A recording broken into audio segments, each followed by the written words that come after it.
दोस्तों, मैं रजत बोस बोल रहा हूँ कोलकाता से। अगर मेरा प्रोग्राम आप लोगों को अच्छा लगे तो लाइक बटन जरूर प्रेस कीजिए और उसके साथ साथ मेरा चैनल को सब्सक्राइब कीजिए और नोटिफिकेशन का बेल बटन भी प्रेस कीजिएगा। पहला पदक्षेप क्या होगा एक कामयाब ट्रेडर बनने के लिए, आज वही हम लोग डिस्कस करने जा रहे हैं। आप लोगों की स्वागत है। आप लोग फिर से एक बार मुझसे मुलाकात कर रहे हैं और अपना जो प्रोग्राम है वो देखने के लिए बैठे हैं।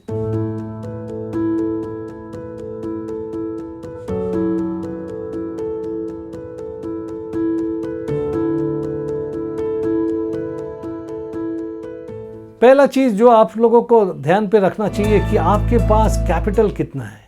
एडिक्वेट कैपिटल हुए बगैर आप अच्छे से कामयाब ट्रेडिंग में कामयाब नहीं होंगे, क्योंकि आपका कैपिटल अगर कम है तो आपको लॉस तो होगा ही, लॉस लेने का आपका क्षमता नहीं रहेगा और आप वो लॉस, एक बार कोई बड़ा लॉस हो गया तो आपका ट्रेड करने की जो इच्छा वो भी चला जाएगा। तो इसीलिए एडिक्वेटली कैपिटलाइज्ड होना मतलब ठीक ठाक रूप से कैपिटल ला के बाज़ार में ट्रेड करना वो बहुत ही ज़रूरी है। आप सोचेंगे कि बहुत ही कम कैपिटल है, 50,000 1 लाख रुपया कैपिटल लेके आप बाज़ार में ट्रेड करने के लिए आ गया है और आप अच्छा पैसा कमा लेंगे, एकदम गलत है। आपका पैसा चला जाएगा, वो ज़्यादा दिन नहीं लगेगा। आपका 1 लाख रुपया हो चाहे 2 लाख रुपया, वो ख़त्म हो जाएगा। इतना कम कैपिटल लेके आने से आपका ही प्रॉब्लम ज़्यादा होगा।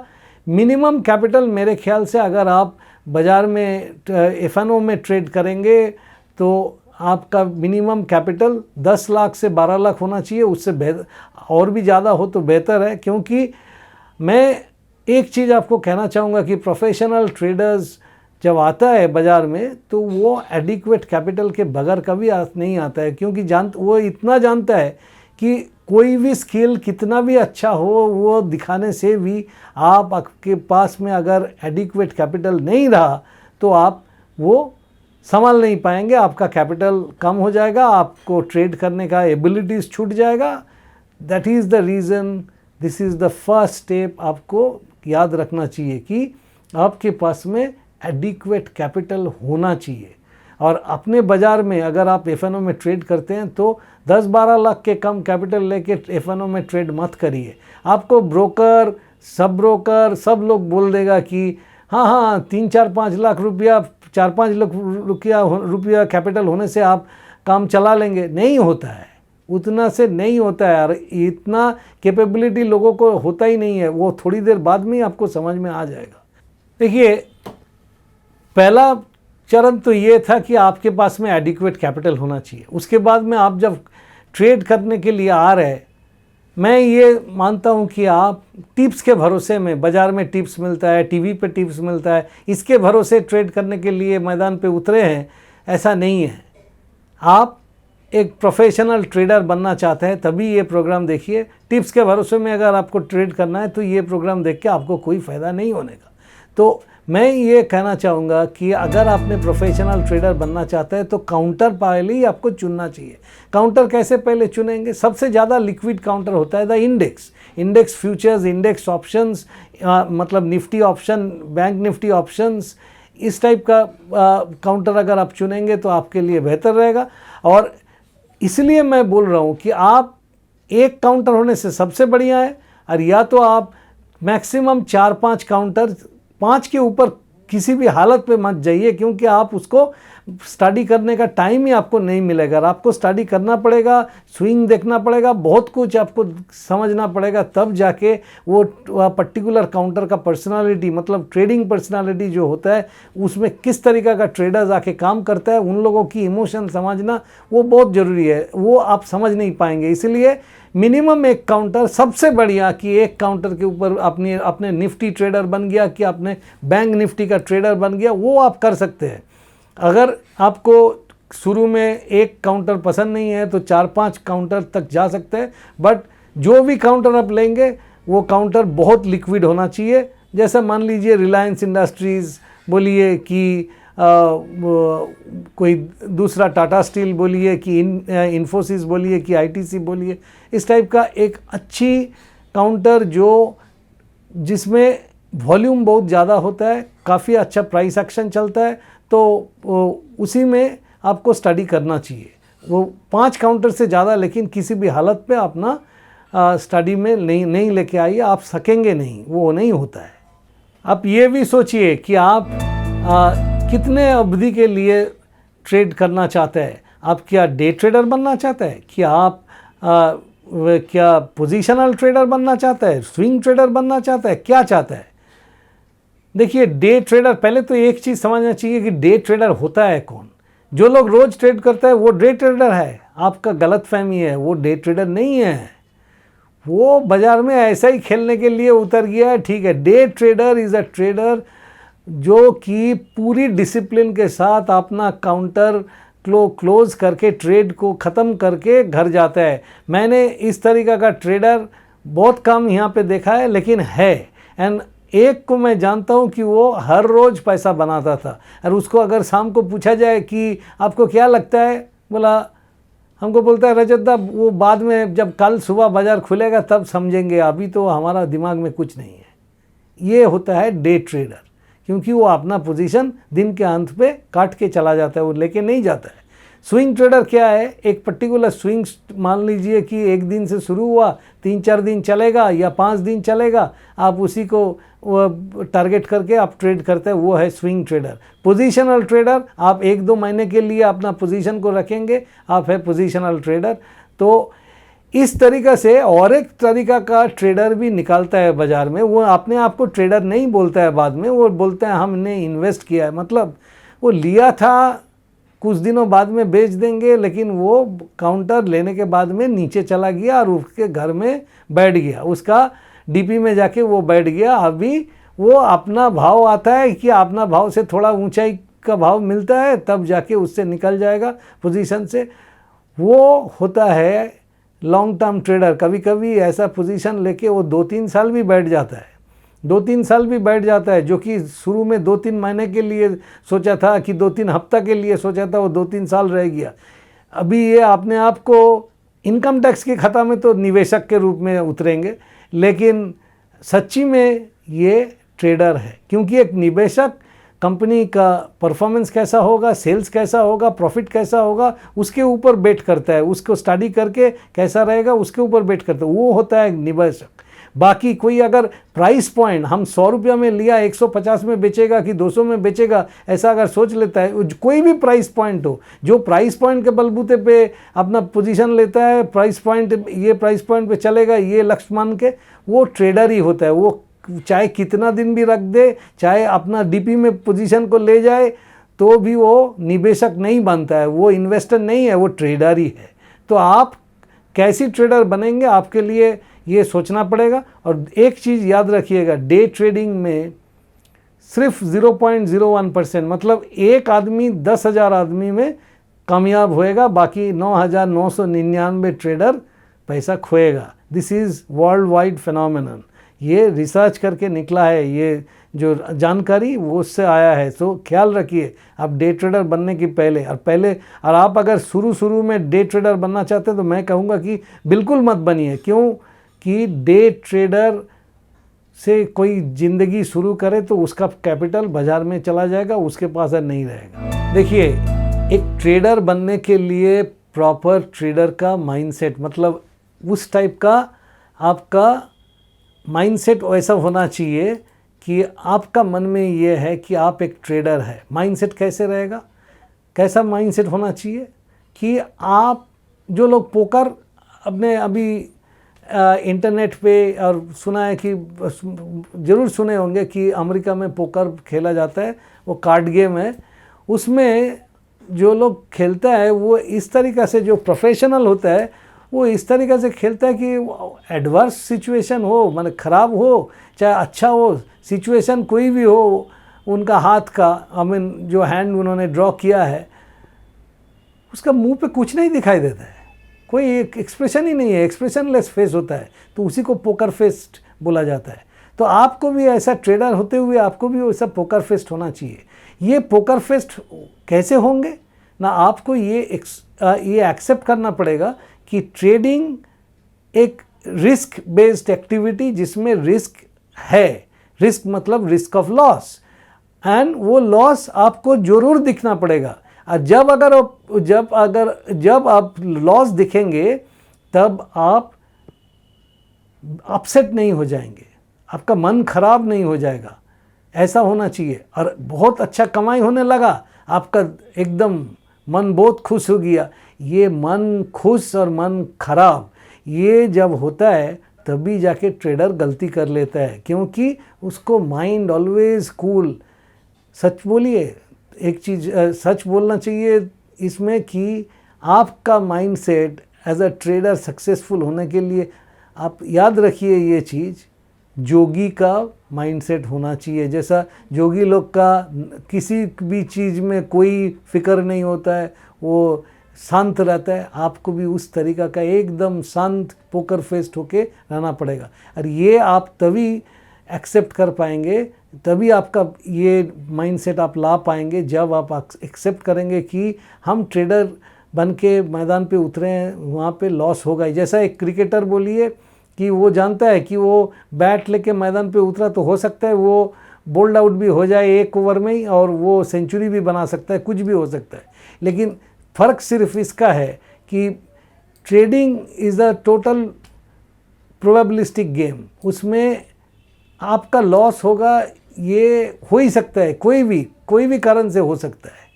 और ट्रेडिंग जो लोग करता है इसमें इतना सोचिए कि ट्रेडिंग का आउटकम जो है वो रैंडम आउटकम होता है।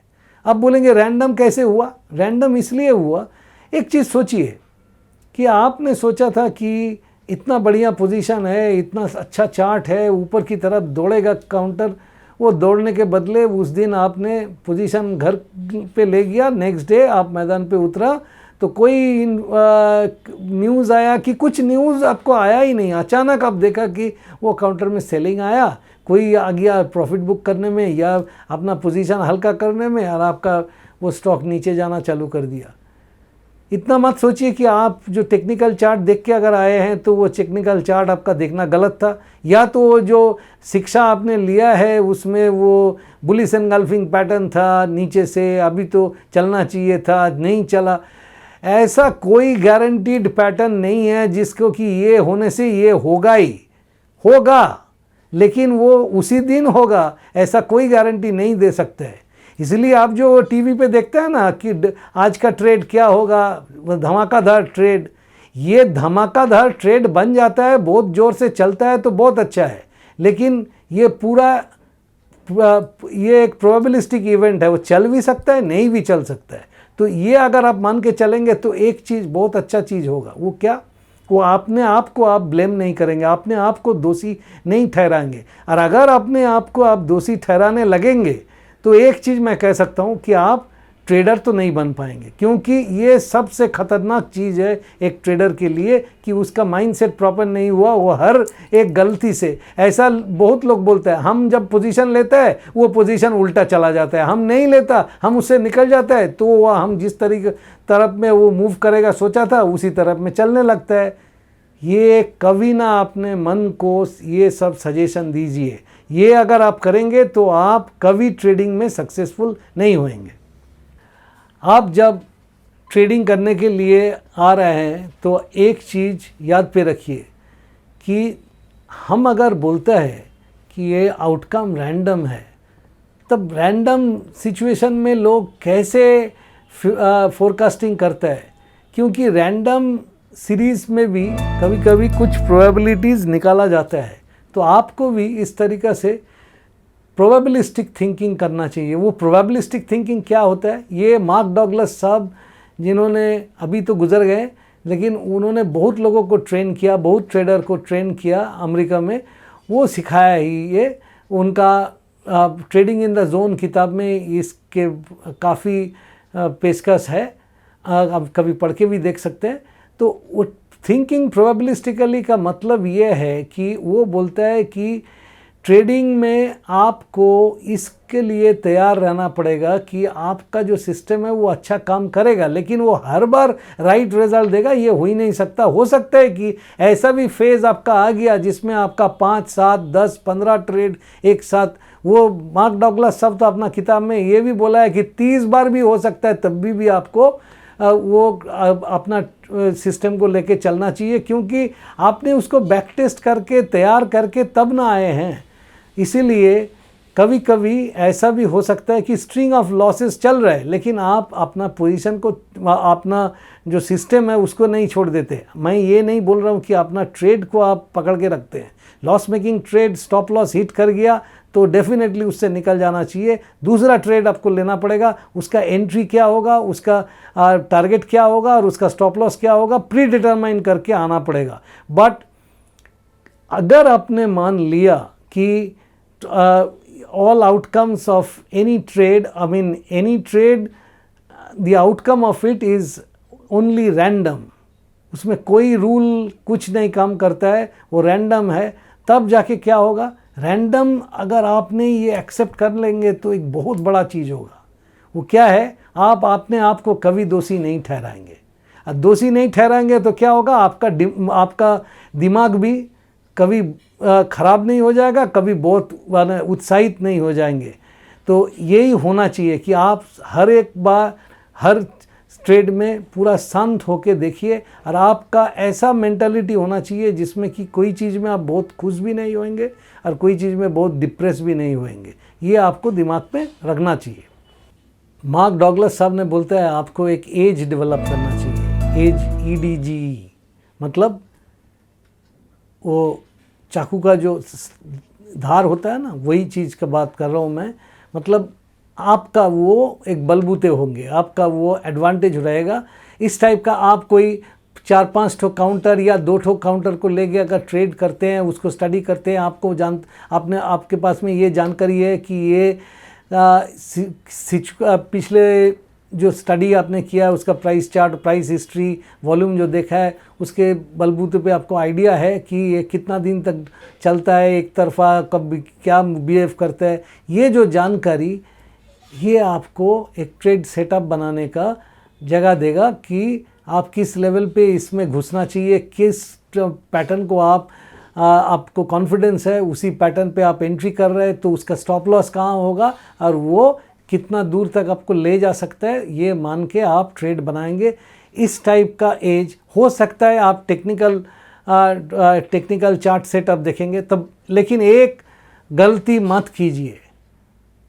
बहुत अच्छा टेक्निकल सब कर लेते हैं, आप टेक्निकल करके किस तरफ जाएगा वो स्टॉक, वो सब आप बता सकते हैं। वो हो सकता है कि आप अच्छा बता देते हैं, बट इसके भरोसे में आप बहुत अच्छा ट्रेडर बन जाएगा, ऐसा कोई नहीं बोला है और ऐसा होता भी नहीं है। इनफैक्ट बड़े बड़े अच्छे एनालिस्ट बहुत ख़राब ट्रेडर होते हैं, बहुत ख़राब ट्रेडर होते हैं।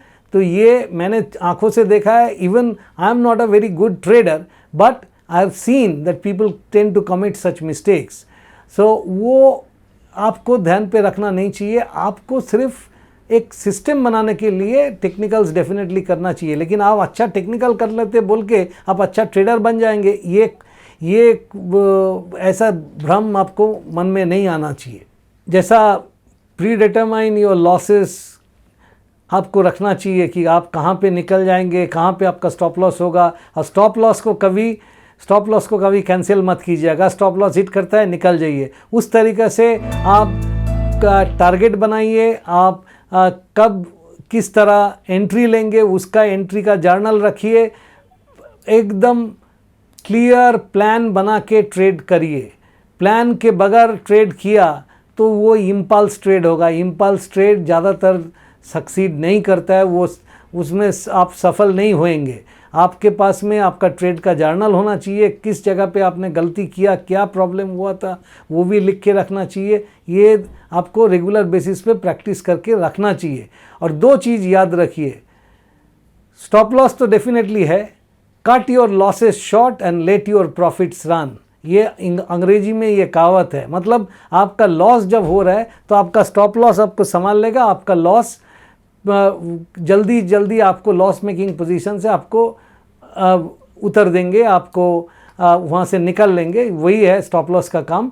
और दूसरी चीज़ क्या है, दूसरी चीज़ है कि आप जब प्रॉफिट कर रहे हैं, प्रॉफिट करते वक्त सबसे बड़ा प्रॉब्लम क्या होता है लोगों को, वो ये है कि आप प्रॉफिट जब हो रहा है आप सोचते हैं थोड़ा सा आप मान लीजिए लॉन्ग किया है, मतलब उसमें पोते का पोजीशन लिया है और वो आपका थोड़ा सा ऊपर जाके फिर नीचे आना लग गया, तो आपको लगेगा अरे मिस्टर मार्केट हमारा पैसा लेके चला जा रहा है, तुरंत आपने उसको पोजीशन में प्रॉफिट बुक करके, छोटा सा प्रॉफिट बुक करके निकल जाते हैं। और आप निकलने के बाद में आप देखते हैं कि वो घूम के आप जैसा सोचा था उस तरीका का मूवमेंट देते रहे।